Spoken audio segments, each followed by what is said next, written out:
Renegade Immortal, Chapter 584. Hello, welcome back to my channel books with AR.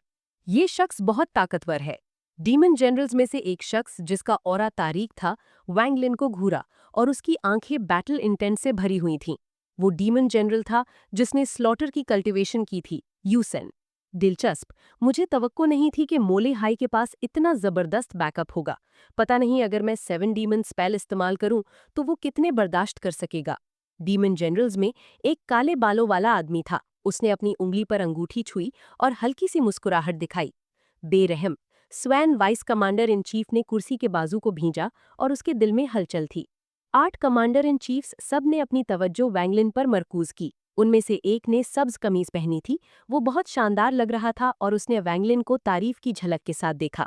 वो वक्त जाया किए बगैर बहुत सफाई और कारगर्दगी से काम करता है। ये बच्चा काफी अच्छा है। चेन टाओ शियाशाओ के पास खड़ा वैंगलिन को घूर रहा था। उसका ये जूनियर अप्रेंटिस ब्रदर पहले से बहुत मुख्तलिफ था। वो कहीं ज्यादा ताकतवर था। ये कहा जा सकता है कि वो खौफनाक हद तक ताकतवर था। आओ डी को बर्बाद करना सिर्फ सानवी था। जिस चीज ने चेन टाओ को सबसे ज्यादा हैरान किया वो हथेली थी जो वैंगलिन ने सुनहरे नेजे पर मारी थी। चेन टाओ बहुत वाज़ेह था कि वो सुनहरा नेजा क्या था। उसने पहले ऑल सियर से सुना था कि एक स्पेल है जो सूरज की ताकत को जमा करके उसे माए में बदल सकता है। ऑल सियर ने इस स्पेल की बहुत तारीफ की थी। अगरचे गोल्डन आर्मर्ड आदमी उस कल्टीवेशन लेवल तक नहीं पहुंचा था कि सूरज की एनर्जी को माए में बदल सके, लेकिन उस हमले में वाकई सूरज की ताकत थी। चेन टाओ का मानना था कि अगरचे वो अपनी हथेली का इस्तेमाल करके उसे थोड़ा हिला सकता है, लेकिन सिर्फ 2 हथेलियों से उसकी सिमत को मुकम्मल तौर पर बदलना, जैसे वैंगलिन ने किया था, इंतहाई मुश्किल था। ये कल्टीवेशन लेवल या सेलेस्टियल स्पिरिचुअल एनर्जी का मामला नहीं था। ये एक किस्म का हिसाब था, एक किस्म की डिडक्शन थी। अगर वो उस वक्त इस हालत में होता जब हमने ट्रू डिसाइपल के ओहदे के लिए लड़ाई की थी, अगरचे मैं जीत जाता, लेकिन मैं शदीद जख्मी होता और 100 साल तक बंद दरवाज़ा कल्टीवेशन में जाना पड़ता। यहाँ तक कि मेरी कल्टीवेशन लेवल गिरने का भी इम्कान था। चेन टाओ ने एक गहरी सांस ली और पेचीदा एक्सप्रेशन के साथ वैंगलिन को देखा। जो शख्स सबसे ज्यादा खुश था वो यकीनन मोली हाई था। वो अपने चेहरे पर मुस्कुराहट नहीं छुपा सकता था और उसे लगा कि उसका उस वक्त का फैसला वाकई अक्लमंदाना था। हमारे मौजूदा ताल्लुक के साथ हम मुस्तकबिल में दुश्मन नहीं होंगे। ये वैंगलिन जितना ज्यादा ताकतवर होगा, मेरे पास उतना ही ज्यादा मौका होगा। ताहम, गोल्डन चीफ अभी बदमाशी कर रहा है। अगर कोई दिन ऐसा आया कि मैं कमांडर इन चीफ बन गया तो मैं उसे यकीनन सबक सिखाऊंगा। एक सर्द स्नॉट स्क्वायर में गूंजी। ये स्नॉट बिजली की तरह स्क्वायर में गूंजी। इस गरजदार गूंज ने लोगों की अक्सरियत को उस शख्स पर अपनी निगाहें मरकूज करने पर मजबूर किया जिसने सर्द स्नॉट की थी। गोल्डन आर्मर्ड आदमी ने वैंगलिन की तरफ इशारा किया और चिल्लाया, तुम जानते हो कि जो कोई भी डीमन जनरल को कत्ल करेगा उसे कत्ल कर दिया जाएगा। ये देखते हुए कि डीमन जनरल आओ डी मारा नहीं है, मैं तुम्हें एक बार छोड़ता हूँ। आओ डी के मददगार बाहर आओ। दोनों अतराफ के हजूम मुकम्मल खामोश थे। इससे पहले कि एक कमजोर आवाज ने कहा, मैं हार मानता हूँ। गोल्डन आर्मर्ड आदमी की आंखें तारीक थीं जब उसने वैंगलिन को देखा और कहा, तुम ये राउंड जीत गए, नीचे उतरो। वैंगलिन नहीं बोला और डीमन जनरल्स के दरमियान से गुजरा। जब वो गुजरा तो उसके सामने कुछ डीमन जनरल्स ने लाशऊरी तौर पर पीछे कदम लिए, उसके लिए रास्ता बना दिया। जब वैंगलिन मोली हाई के पास पहुंचा तो मोली हाई की आंखें रोशन हुई और उसने आहिस्ता से कहा, ब्रदर वैंगलिन, इस गोल्डन चीफ की फिक्र मत करो, वो सिर्फ एक खुसरा है। अगर डीमन एम्परर वाकई तुम्हें पसंद करते हैं तो वो क्या है? वैंगलिन हल्का सा मुस्कुराया लेकिन बोला नहीं। इस लम्हे शाही स्वॉर्ड पवेलियन में महल की गहराइयों में एम्परर स्वॉर्ड फॉर्मेशन में थी और मुसलसल स्वॉर्ड हिम्स छोड़ रही थी। क्योंकि वो भी शाही शहर में थी जब वैंगलिन ने हमला किया, उसने वही एहसास महसूस किया जिसने उसे गजबनाक कर दिया। अपने गुस्से में वो जमीन से उड़ गई और अंदर घुसकर उस शख्स को तबाह करने वाली थी, जैसे उसने लातादाद बार होंग प्रिजन को तबाह किया था। ताहम, जैसे ही वो हवा में उड़ी, वो हिचकिचाने लगी। आखिरकार डीमन एम्परर ने उसे कुछ दिन खामोश रहने और डीमन जनरल कंपटीशन के दौरान नमूदार ना होने को कहा था, वरना उसे ड्रैगन लेक भेज दिया जाता। इस बारे में सोचते हुए एम्परर स्वॉर्ड ने कुछ मायूस स्वॉर्ड हिम्स छोड़ी और ब्लेड की नोक ने स्काई डीमन गेट की तरफ इशारा किया। काफी देर तक जद्दोजहद करने के बाद वो आखिरकार हिली और तकरीबन 20 साल की लड़की में बदल गई। इस लड़की की आंखें शफाफ थीं और वो इंतहाई खूबसूरत थी। वो जमीन पर उतरी और फौरन अपने पांव कई बार मारे। हर बार जब वो अपने पांव मारती, स्वॉर्ड एनर्जी की एक झलक होती। स्वॉर्ड पवेलियन में बहुत सी जगहें तबाह हो गईं, क्योंकि उन्हें तबाह करने के बाद ही उसका कुछ गुस्सा आखिरकार थोड़ा कम हुआ। इस लम्हे उसकी आंखें घूमी। डीमन एम्परर एम्परर स्वॉर्ड को जाने की इजाजत नहीं दे रहे हैं, लेकिन मैं स्वॉर्ड स्पिरिट हूँ, इसलिए ठीक होना चाहिए, ठीक होना चाहिए। ठीक है, मैं हमला नहीं करूंगी। मैं सिर्फ उस कमीने खाने को अच्छी तरह देखने जा रही हूँ और उसका ऑरा याद रखने कि उसे ढूंढना आसान हो। हाँ, इसमें कोई मसला नहीं होना चाहिए। लड़की ने स्वॉर्ड पवेलियन से उड़कर सीधा स्काई डीमन गेट की तरफ बढ़ने से पहले कई बार पलकें झपकी। जब वो 10,000 फुट स्क्वायर पहुंचने वाली थी, उसका जिस्म फना में बदल गया और वो करीबी इमारत की छत पर उतरी और नीचे देखा। जिस लम्हे वो महल की छत पर नमूदार हुई, 8 निगाहों ने लापरवाही से उसकी तरफ देखा। लड़की का जिस्म लर्जा और फिर उसने अपनी जबान निकाली। 8 निगाहें 8 कमांडर इन चीफ्स की थीं। उनमें से कई ने हल्की सी मुस्कुराहट दिखाई। वैंग लिन बाकी डीमन जनरल कॉम्पिटिशन देख रहा था जब उसे अचानक कुछ महसूस हुआ। उसका जू लीगुओ के साथ एक ताल्लुक था जो सेलेस्टियल स्वॉर्ड के अंदर था। आखिरकार जू लीगुओ को वैंग लिन ने खुद रिफाइन किया था। इस लम्हे जू लीगुओ बैग ऑफ होल्डिंग के अंदर फरमानबरदारी से नहीं रह रहा था, बल्कि वैंग लिन के जहन में बहुत पुरजोश लहजे में चिल्ला रहा था। मास्टर, मुझे बाहर आने दे, मेरी बाहर आखिरकार आ गई है, जल्दी करें, मुझे बाहर आने दे। वैंग लिन ने अपने जहन में कहा, क्या बात है? मास्टर, क्या आपको अभी भी वो एम्परर स्वॉर्ड याद है जो आपको ढूंढ रही थी?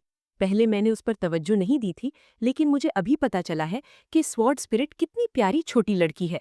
वैंग लिन का जिस्म लर्जा, फिर उसने जू लिगवो की बात काटी और पूछा, यहाँ? जू लिगवो ने फख्र से कहा, वो वहाँ महल की छत पर है। मास्टर, आप उसे नहीं देख सकेंगे, सिर्फ मैं देख सकता हूँ। बोलना खत्म करने के बाद वो अचानक कांप उठा और वैंग लिन का लक़ब याद आया। फिर उसने तेजी से कहा, इसका कल्टीवेशन से कोई ताल्लुक नहीं है। मैं उसे इसलिए देख सकता हूँ क्योंकि मैंने लिटिल ब्लैक ब्लेड से एक ऐसा तरीका सीखा है जो स्वॉर्ड स्पिरिट्स इस्तेमाल कर सकते हैं। उसने कहा कि हाई क्वालिटी स्वॉर्ड स्पिरिट्स हमारी तरह दूसरों को महसूस कर सकते हैं, भले ही हम बैग ऑफ होल्डिंग के अंदर हों। ताहम ये सिर्फ तभी होता है अगर दूसरी स्पिरिट ने अपनी तलवार छोड़ दी हो। जू लिगुओ वाज़ेह तौर पर जानता था कि वैंग लिन क्या सोच रहा है, इसलिए उसने फौरन कहा, मास्टर, आपको तेज होना होगा, वो इधर देखने वाली है। मास्टर, मुतमईन रहें, लिटिल ब्लैक ब्लेड ने मुझे एक ऐसा तरीका सिखाया है जो मुझे अपना स्वॉर्ड ऑरा छुपाने की इजाज़त देता है ताकि कोई और मुझे न देख सके, तो आप मुतमईन रहें। वैंग लिन ने तेवरी चढ़ाई जब उसने अपने बैग ऑफ होल्डिंग पर थपकी दी और एक छोटा सा रास्ता खोला। किसी ने जू लिगुओ के नमूदार होने पर गौर नहीं किया, ऐसा लग रहा था जैसे वो एक न दिखाई देने वाला भूत हो। वो धुएं के बादल में बदल गया और महल की छत की तरफ उड़ गया। हे, छोटी हसीना, तुम्हारा दादा जू भाई जू आ रहा है। मेरी दादी, कितने साल हो गए हैं जब मैंने किसी बड़ी हसीना के साथ मजा किया था। चूंकि वो बड़ी हसीना वैंग लिन ने बर्बाद कर दी थी, इस छोटी हसीना को मैं हरगिज नहीं जाने दूंगा। जू लिगवो ने एक बेहुदा मुस्कुराहट दिखाई जब वो महल की छत पर लड़की की तरफ लपका। लड़की हुजूम में उस कमीने खाने को ढूंढने ही वाली थी जब उसने हक्का बक्का होकर जू लिगवो को देखा, जो धमकी आमेज अंदाज में उसकी तरफ आ रहा था। इसने उसे मुकम्मल तौर पर हैरान कर दिया। छोटी हसीना की हैरान शक्ल देखकर जू लिगवो ने फख्र महसूस किया और उस पर झपटा। लड़की ने उसे घूरा जब उसने लात मारी और स्वॉर्ड एनर्जी की एक लकीर फौरन जू लिगवो की तरफ उड़ी। जू लिगवो ने एक शरारती मुस्कुराहट दिखाई और कहा, हम दोनों स्वॉर्ड स्पिरिट्स हैं, इसलिए इतना सर्द होने की जरूरत नहीं है। इसके साथ उसका जिस्म धुंध में बदल गया, जिससे स्वॉर्ड एनर्जी उसमें से गुजर गई। अगले ही लम्हे उसका जिस्म दोबारा बना और एक बुरे भेड़िए की तरह लड़की पर दोबारा झपट पड़ा। लड़की ने जू लिगवो को वहशत से घूरा। उसके पास अब उस खाने को ढूंढने का वक्त नहीं था और वो फौरन उड़ गई। जू लिगवो हंसा और तेजी से पीछा किया। फिर दोनों स्वॉर्ड स्पिरिट्स महल में तेजी से गायब हो गए। छोटी हसीना, बस बड़े भाई के पीछे आओ। अगर तुम बड़े भाई के पीछे आओगी तो मैं वादा करता हूँ कि तुम्हारी जिंदगी अच्छी होगी। मत सोचो कि मैं बदसूरत हूँ, मेरा एक छोटा भाई भी है, उसका नाम लिटिल ब्लैक है। जवाब में उसे एक स्वॉर्ड एनर्जी की लकीर मिली। ओह छोटी हसीना, लगता है तुम्हारा मिजाज तेज है, लेकिन कोई मसला नहीं। तुम्हारे बड़े भाई जू को वो पसंद है जो वहशी हो। मेरे मास्टर ने एक बार कहा था कि छोटी लड़की जितनी वहशी होगी, उसकी कमर उतनी ही खूबसूरत होगी।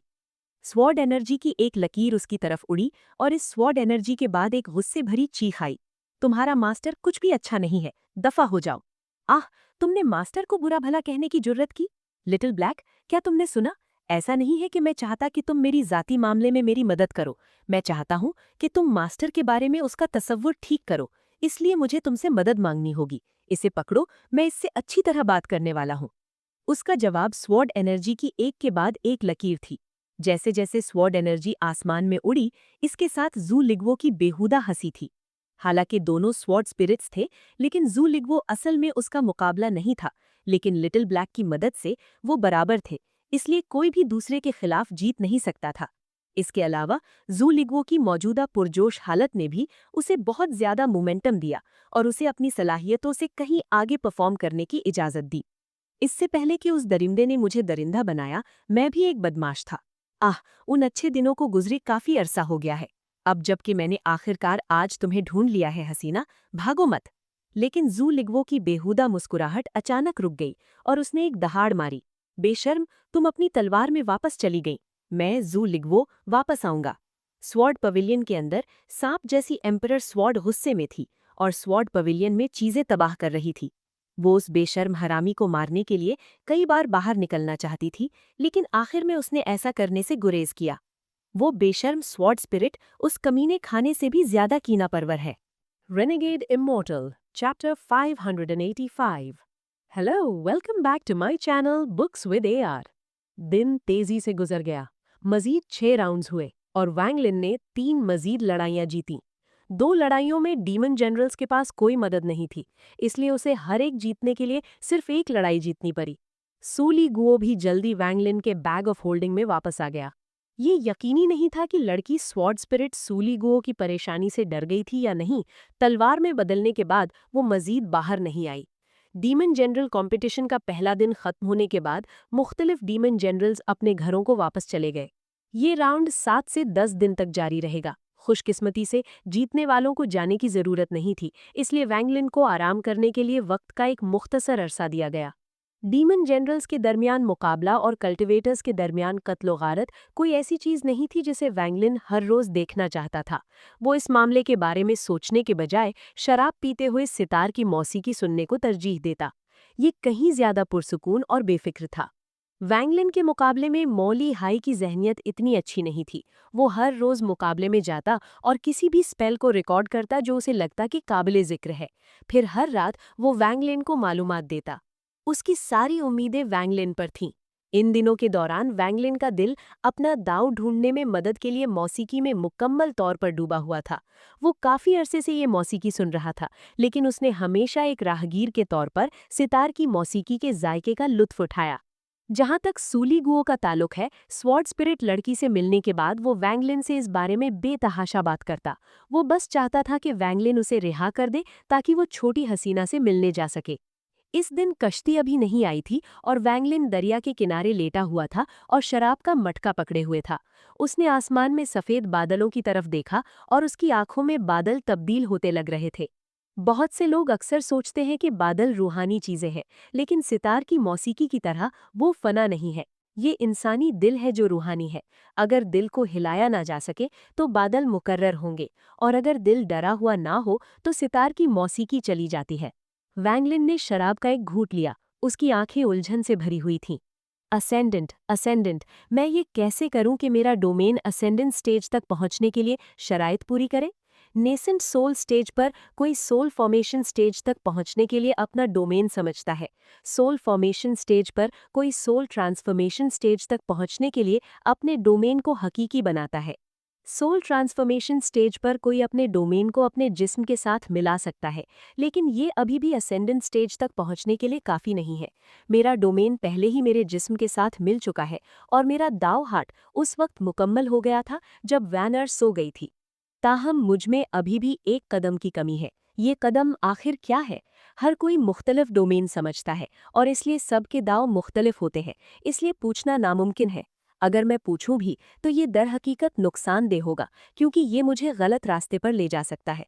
मैं सिर्फ खुद कल्टीवेशन कर सकता हूँ और खुद समझ सकता हूँ। उसकी आंखों में उलझन और भी बढ़ गई, लेकिन ठीक इसी लम्हे सूली गुओ की होश उड़बा आवाज उसके जहन में दाखिल हुई।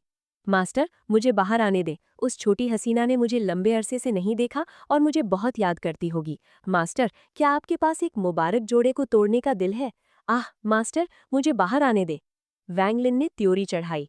ये सूली गुओ पिछले कुछ दिनों से मुसलसल बोल रहा था, इसलिए उसने उनके दरमियान ताल्लुक सील कर दिया।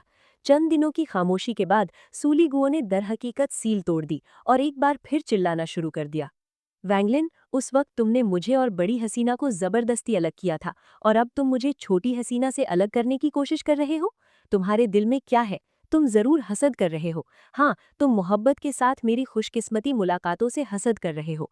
सूली गुओ की गुस्से भरी आवाज में फख्र की झलक थी। वैंगलिन की आंखें सर्द हो गई। हालांकि सूली गुओ वफादार था, लेकिन शर्त ये थी कि वैंगलिन उससे कई गुना ज्यादा ताकतवर हो और सूली गुओ का नया मास्टर वैंगलिन से कमजोर हो, या कम से कम बहुत ज्यादा ताकतवर ना हो, वरना सूलीगुओं की वफादारी फौरन गायब हो जाएगी। जायंट डीमन क्लैन एंसेस्टर एक अच्छी मिसाल है। अगर उसे ऑलसियर, लिंग थेन हो या ब्लड एंसेस्टर जैसे किसी शख्स से बदल दिया जाए तो सूलीगुओ फौरन वैंगलिन को बेच देगा। इस कमी के अलावा इस शैतान का एक और मसला भी था। एक बार जब ये किसी औरत से मिलता तो ये बिल्कुल मुख्तलिफ शख्स में बदल जाता। वैंगलिन ने सोचा था कि ये इतने सालों बाद ठीक हो गया होगा, लेकिन लगता था कि वो अभी भी वैसा ही है। ताहम सूलीगुओ फितरी तौर पर डरपोक था, इसलिए अगर उसके पास कोई सहारा नहीं था तो वो वैंगलिन से इस तरह बात करने की जुर्रत नहीं करता। ऐसा लगता था कि सूलीगुओ ने प्लैनेट सुजाकू छोड़ने के बाद बहुत सी चीजें छुपाई थीं। वैंगलिन की आंखों में सर्द महरी बढ़ गई। जू ली गुआ ने वांग लिन की जहनी हालत पर तवज्जो नहीं दी और बक बक करता रहा। वांग लिन, जब तुमने बड़ी हसीना मुझसे छीनी थी तो मैंने सोचा था कि तुम्हारे पास उसके लिए कोई बड़ा काम है, लेकिन मेरी बेचारी बड़ी हसीना तुम्हारे और उस फाहिशा लियू मेई के लिए जिना का जरिया बनी। वांग लिन ने पुरसुकून लहजे में कहा, तुम काफी कह चुके हो।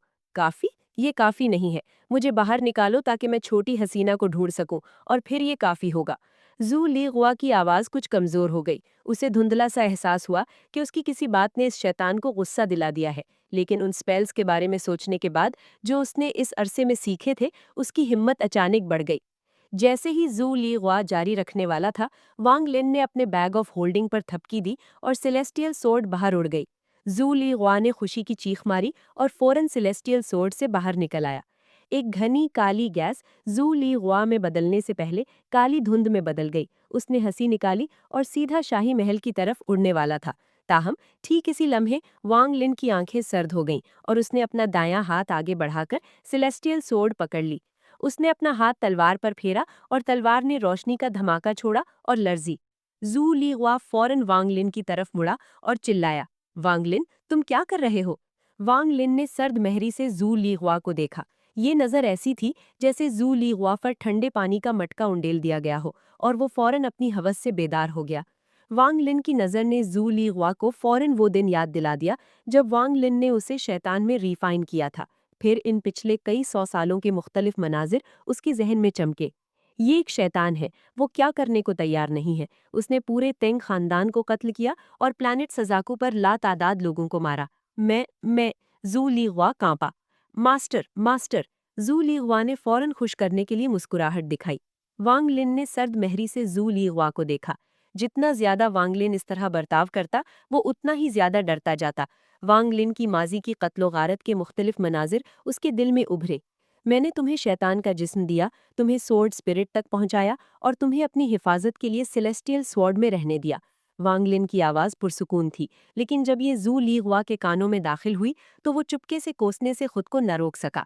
अब मैं इसे वापस लेने जा रहा हूँ। वांग लिन ने अपना बायां हाथ सेलेस्टियल स्वॉर्ड पर फेरा और जू ली गुआ ने एक दर्दनाक कराह निकाली। उसका पूरा जिस्म लरज गया जब वांग लिन ने फ्लाइंग स्वॉर्ड से उसका ताल्लुक खत्म कर दिया। जू ली गुआ का जिस्म फौरन काली धुंध के बादल में बदल गया। जिस लम्हे वांग लिन ने उसे सेलेस्टियल स्वॉर्ड से काटा, उसने वो किलिंग इंटेंट महसूस किया जो उसने सैकड़ों सालों से महसूस नहीं किया था।